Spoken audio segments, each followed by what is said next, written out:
বিবৃতির পরেই নেব। আমি মাননীয় মুখ্যমন্ত্রীকে অনুরোধ করছি বিষয় বলার জন্য। সম্মানীয় অধ্যক্ষ মহোদয়, একটি অত্যন্ত গুরুত্বপূর্ণ বিষয়ে আমি সবার মাধ্যমে পশ্চিমবঙ্গের মানুষের কাছে সরকারের পক্ষ থেকে একটি বিবৃতি দিচ্ছি। আপনারা জানেন যে গতকাল দুপুর 12টা 7 মিনিটে কলকাতা কর্পোরেশনের এলাকাভুক্ত তারাতলাতে একটি নির্মীয়মান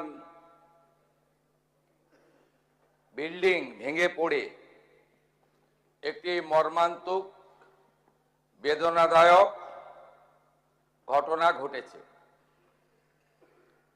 এই ঘটনায় যারা মারা গেছেন, মৃত্যু হয়েছে, তাদের পরিবারের প্রতি সমবেদনা, পরিবারের পাশে থাকার অঙ্গীকার এবং তাদের বিদেহী আত্মার অমরত্ব প্রার্থনা করি। যারা আহত হয়ে কলকাতার এসএসকেএম হসপিটালে চিকিৎসাধীন রয়েছেন, তাদের দ্রুত আরোগ্য প্রার্থনা করে সরকার তাদের পরিবারের পাশে আছে এই অঙ্গীকারও জানাচ্ছে।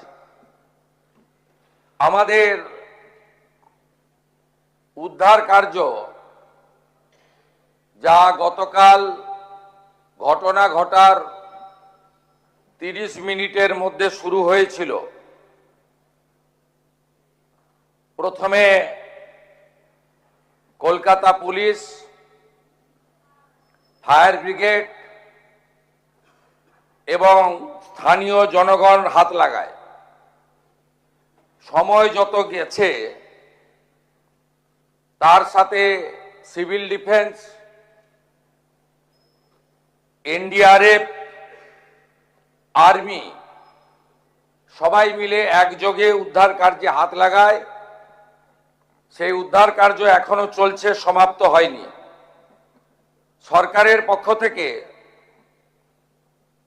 প্রথমে এলাকায় পৌঁছান মাননীয় স্বাধীন ভারপ্রাপ্ত রাষ্ট্রমন্ত্রী ডাক্তার ইন্দ্রনীল খান এবং ইউডিএমএ মিনিস্টার অগ্নিমিত্রা পাল মহোদয়া। পরে পরে ফায়ার দপ্তরের মাননীয় রাষ্ট্রমন্ত্রী কৌশিক চৌধুরী এবং স্বাস্থ্যমন্ত্রী ডাক্তার শারদ মুখার্জি এবং স্বাস্থ্য প্রতিমন্ত্রী সুমনা সরকার চিকিৎসা উদ্ধার কার্য সরকারের সঙ্গে সমন্বয় এই কাজে হাত লাগান। আমি প্রথম থেকেই মনিটরিং করছিলাম, কিন্তু উদ্ধার কার্য চলাকালীন আমরা গিয়ে উদ্ধার কার্যে অসুবিধা সৃষ্টি হোক তাই আমরা খানিকটা বিলম্ব করে 4:30-5টার সময় বিকেলে আমি এলাকা পরিদর্শন করে প্রয়োজনীয় সমীক্ষা এবং নির্দেশ দিয়ে নবান্নতে চলে আসি। তারপরে আমি হসপিটালও ভিজিট করেছি। যারা উন্ডেড ছিলেন, কথা বলার মতো অবস্থায়, তাদের কাছ থেকে ডিটেলস নিয়েছি। রাত্রি 2টো পর্যন্ত আমাদের মন্ত্রী অগ্নিমিত্রা পাল, ডাক্তার শারদ মুখার্জি এবং কৌশিক চৌধুরী ওখানে ছিলেন মধ্যরাত্রি বা ভোর রাত্রি পর্যন্ত।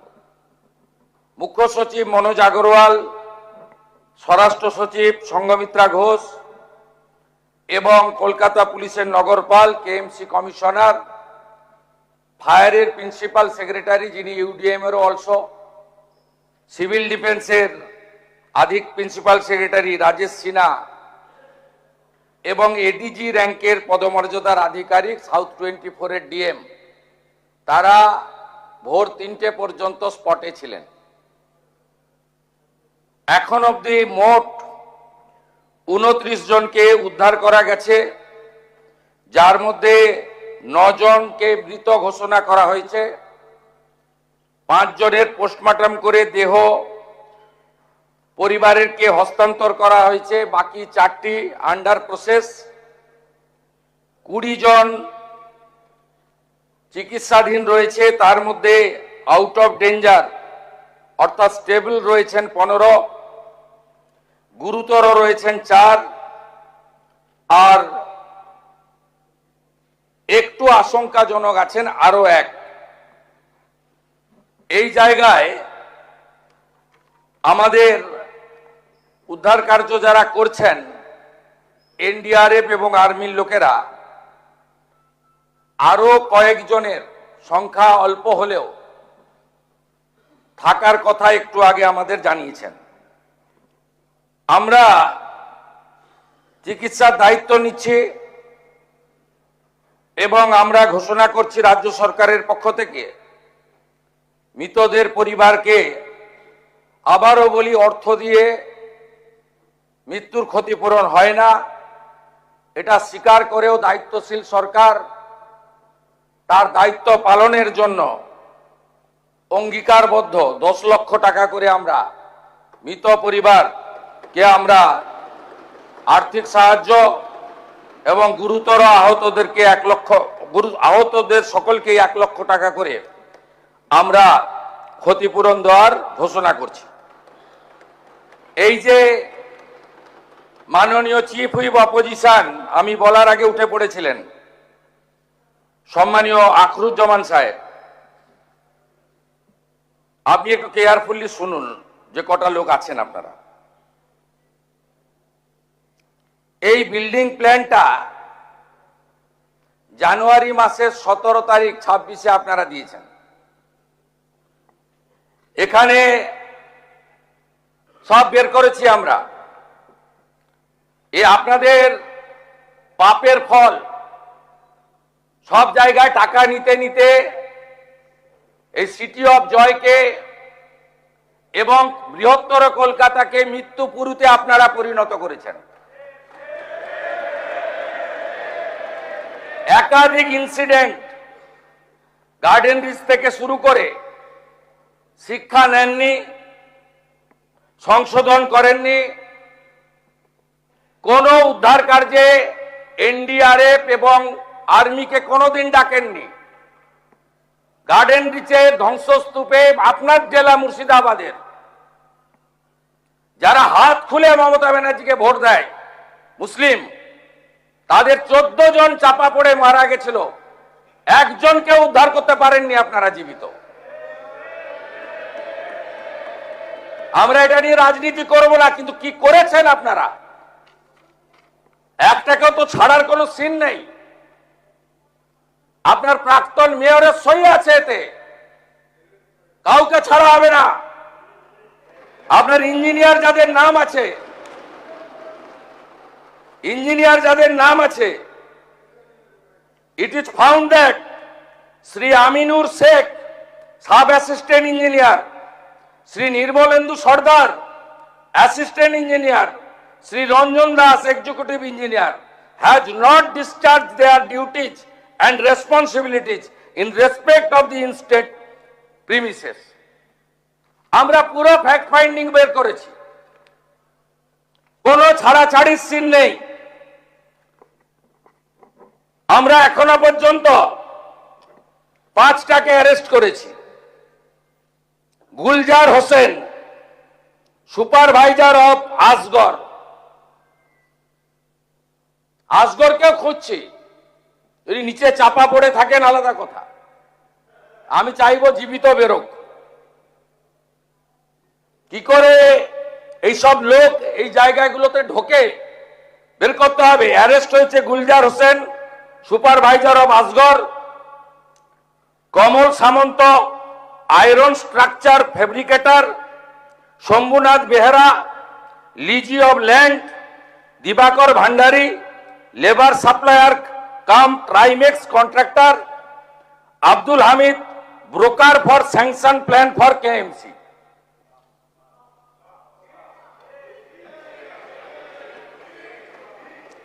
আপনার কেএমসিতে কি হয়েছে আমরা জানি না। আপনার কালীকে তুললে সব বেরিয়ে যাবে।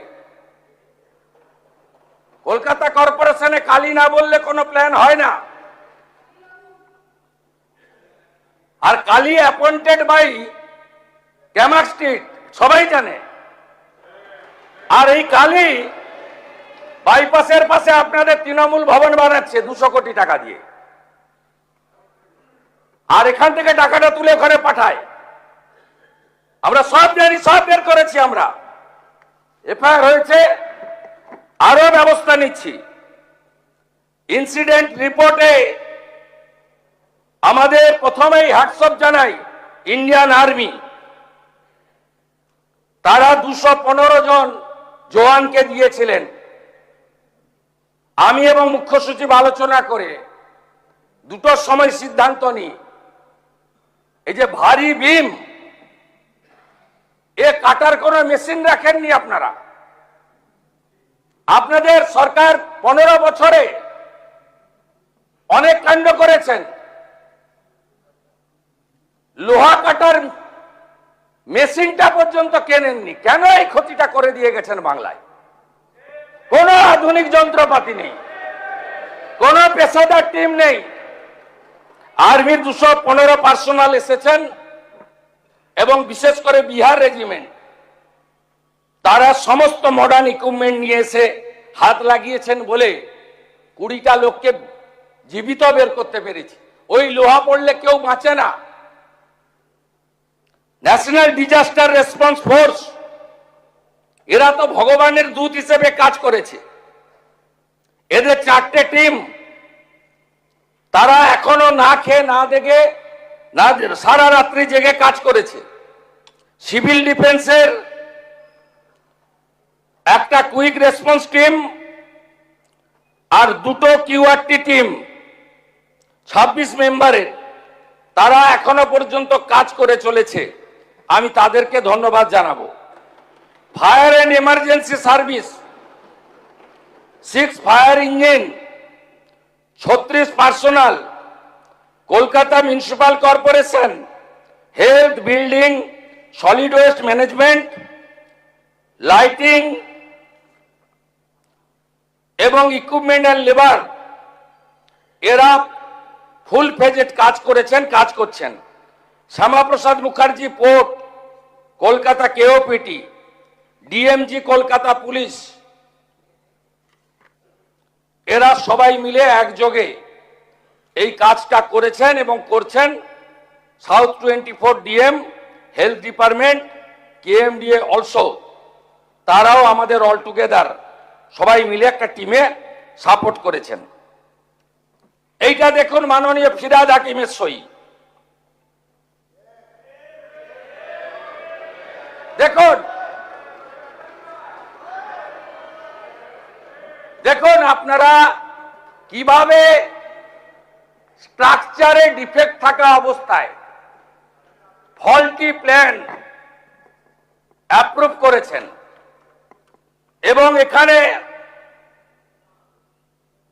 যাদের সই আছে, name of architect, name of ESC, name of GTE, name of owner, name of applicant, propose floor area, exempt area মিলে পুরো আমরা এটা বের করেছি। দেখুন, ফল্টি ডিজাইন, এইটা বিল্ডিং প্ল্যানের নকশা। এরকম কত কাণ্ড করে রেখেছেন তার ঠিক নেই। কম্পেনসেশন ঘোষণা করেছি, এফআইআর অ্যারেস্ট বলেছি। আগামী দিনে কি হবে? আমরা 4 সপ্তাহ Kolkata municipal corporation, Rajarhat new town, Maheshtala, Budge Budge, Pujali, Bishnupur গ্রামীণ এলাকা, সাউথ 24, সোনারপুর, বারুইপুর পুরো এলাকায় সমস্ত নির্মীয়মান কাজ জরুরি পরিষেবা ছাড়া আমরা বন্ধ রাখলাম। সমস্ত স্যাংশন প্ল্যান অডিট হবে। এই অডিট করার জন্য কমিটি তৈরি করে দেওয়া হচ্ছে। কমিটি হেড করবেন Rajesh Pandey IAS, additional chief secretary. কমিটিতে মেম্বার থাকবেন Shri Khalil Ahmed IAS, additional chief secretary, Rajesh Kumar Sinha, principal secretary disaster management, Ajay Nanda নগরপাল, স্মিতা পান্ডে কমিশনার কাম প্রশাসক Kolkata corporation, Rachana Bhagat secretary labour department, engineer in chief PWD, DG building KMC, DG fire and emergency services one representative, representative from RITES, representative from IRCON আর Kharagpur IIT. আমাদের Kharagpur IIT থেকে professor Damodar মাইতিকে head civil engineer IIT Kharagpur, তাকে nominated করেছেন director Kharagpur IIT. এবং রাইটস আমাদের consent দিয়েছেন, তারা যত বিল্ডিং প্ল্যান এই দুর্নীতিগ্রস্ত তৃণমূল কংগ্রেস অর্থের বিনিময়ে, কাটমানির বিনিময়ে, ব্রোকারদের দিয়ে এই কলকাতাকে মৃত্যুপুরীতে পরিণত করা তৃণমূল কংগ্রেস, তার সমস্ত বিল্ডিং প্ল্যান এবং আন্ডার কনস্ট্রাকশন আমরা অডিট করাবো। যতক্ষণ না অডিট সার্টিফিকেট হচ্ছে কোন বিল্ডিং এ আমরা হাত দিতে দেব না। তারপরে তো প্রপার্টি অ্যাটাচমেন্ট করে আদায় করব, শুধু জেল খাটানো নয়। অপেক্ষা করুন, আপনারা নিশ্চিন্ত থাকুন, একদম জিরো টলারেন্স, 1 ইঞ্চিও টলারেন্স আমরা করব না। আর অ্যাসেম্বলি চলছে, আগের মুখ্যমন্ত্রীর মতো তু খিঁচ মেরি ফটো আর বিধানসভাকে অস্বীকার করে বাইরে অ্যাকশন আর কম্পেনসেশন আমরা অন্তত করি না। বিধানসভা চালু ছিল, তাই আপনাদের মাধ্যমে গোটা পশ্চিমবঙ্গের মানুষকে ঘটনা, অ্যাকশন, আফটার অ্যাকশন কি কি আমরা মেজার্স নিচ্ছি তা জানালাম। আপনারা ভরসা রাখতে পারেন, এই সরকার জনগণের জীবনের সঙ্গে কোন রকম কম্প্রোমাইজ করতে কাউকে দেয়নি, দেবে না। সবাই ভালো থাকুন, ধন্যবাদ। পরিবারগুলিকে সমবেদনা জানিয়ে আমার এই বিবৃতি শেষ করছি। অধ্যক্ষ মহোদয়কে ধন্যবাদ, তিনি আমাকে বলার সুযোগ করে দিয়েছেন।